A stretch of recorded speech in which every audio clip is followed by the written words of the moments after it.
Legdurvább C-kadett, azt tudod még? Van egy zöld karaván. Tudom. Van egy világos zöld karaván, 1100 ló, 5-7 twin turbo. És az olyat mert, hogy beszarsz be úgy oda, és annyira szépen van megcsinálva, mert befele van szélesítve a kerék. Befele van megvágva az alvá. Én raktam fel a fórumra mindenhova. Na kapcsolj fel a lámpát, elmesélj még egyszer. A Youtube-on már fönn vagyok egyszer, amikor mesélek ezt. Mert be van írva az ember. Azt kérdezed, hogy miért kell üvölteni, megmagyarázta neki, hogy miért kell üvölteni. Nem tudom. Most már tudja. Megcsinálta a fényt azért így óvatosban. Így jó. Így jó lesz? Innen jobb lenne, 5 megapixel jobb lenne. Ne gizduljál már céges. Mehet a Youtube-ra?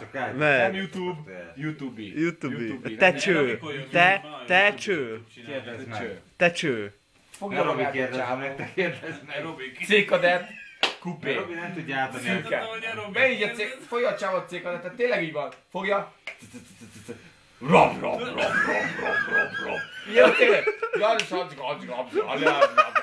Lehetetlen nyelven beszéltek, semmit nem értesz, kurvára nem érted, hogy mi az,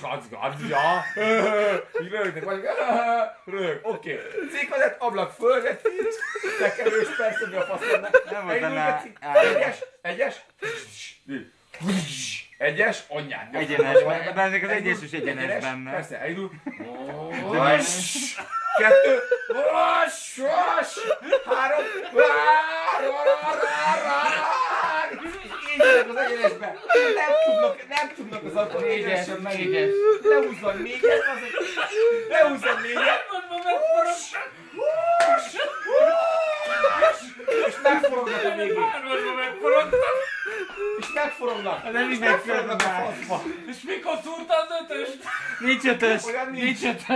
Negyedik és kopva rajta. És így mennegetsz. Negyedikben holdra szállás volt.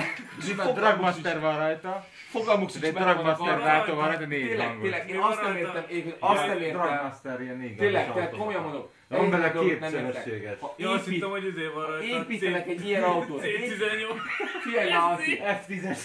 Figyelj már. Most építenek egy ilyen autót, Most bazd meg. F10-es van rajta. Ez kibírja az 1000 13. F10-es 4 sebességes alkorzavát és kibírja az 1000 És meg van fordítva. Építenek egy ilyen autót, tök betegek az emberek, és elkezd szúrni tényleg 1, 2, 3, és mit csinál? így rázza a segít, lehúzza 4-et az ember, tehát nagyon zarul néz ki, mennek az énesben, de nem tud így értelmeset kanyarodni vele. De nem is kanyarról szól a buli. Mert megforog, bazd. De most nézd meg, ott voltál Lacika C-kadett, de mit művelt? Nem bírt egyenesen menni vele. Hát igen. Az én volt C-kadett.